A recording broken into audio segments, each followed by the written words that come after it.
Assalamualaikum warahmatullahi wabarakatuh. Hi everyone, my name is Aqilah. I'm economic student and I'm also exchange student from Indonesia.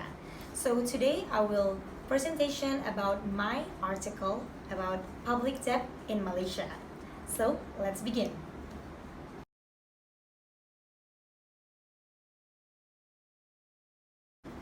So the first article is public debt and economic growth in Malaysia. So this is because all about Malaysia. I made a 4 point.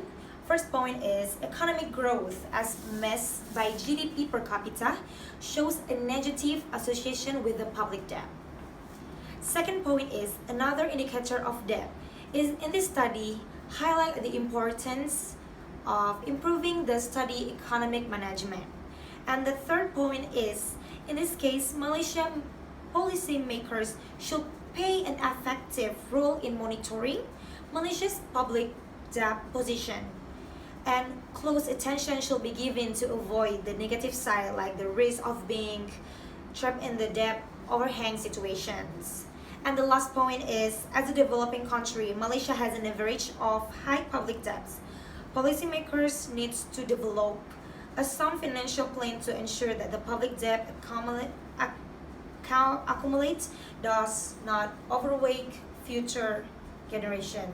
So like in this first article, it's more talk about the Malaysian policymakers to public debt position, because if we doesn't have a policymakers more good and attractive to do something like more given a attention, there's gonna be in more negative side like the way that I said before, the risk of being trapped in the debt overhang situation. So that's all for number one.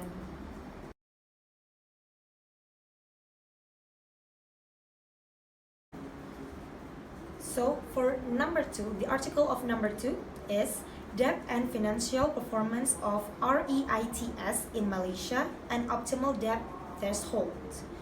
So in this summary, I make 2 points from this article. The first point is REITs have no tax shield benefit. It is important to find out what is the optimal debt. The result confirm the non-linear relationship between debt and financial performance and had identified the optimal debt level debt.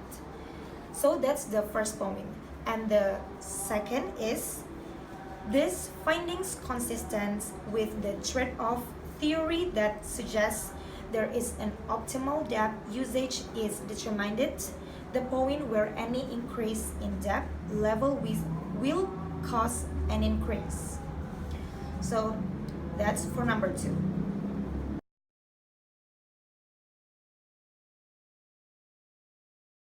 Okay, the third article. The title is External Debt and Domestic Debt Impact on the Growth of the Nigerian Economy. So in this case, we talk about the economic growth in Nigeria. First point is the main objective of this study is specifically examine the impact of domestic debt and external debt on economic growth in Nigeria from 1970 to 2010. Second point is domestic debt possesses positive impact on economic growth through encouraging productivity and output level and on evolution of total factor productivity. Okay.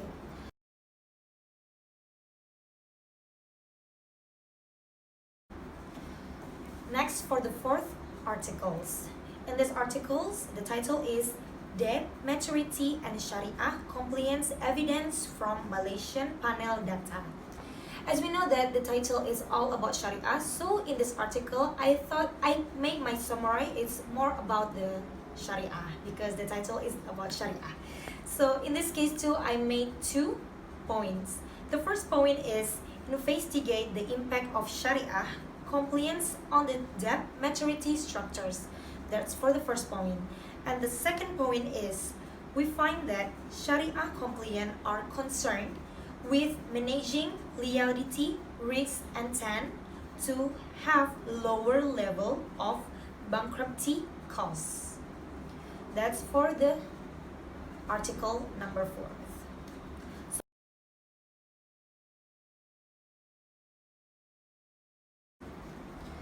So next to the article number 5.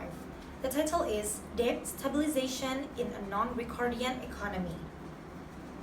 In this article, we talk about debt stabilization in a non-recordian economy. So in models without default where agents are effectively infinitely live, there is no optimal debt target because the costs of reducing debt are always higher than the cost of accommodating the existing level of debt. So in this number 5 about this article is about a level of debt that because the cost of reducing debt are always higher, so it's not that lower. I think this is enough for number 5.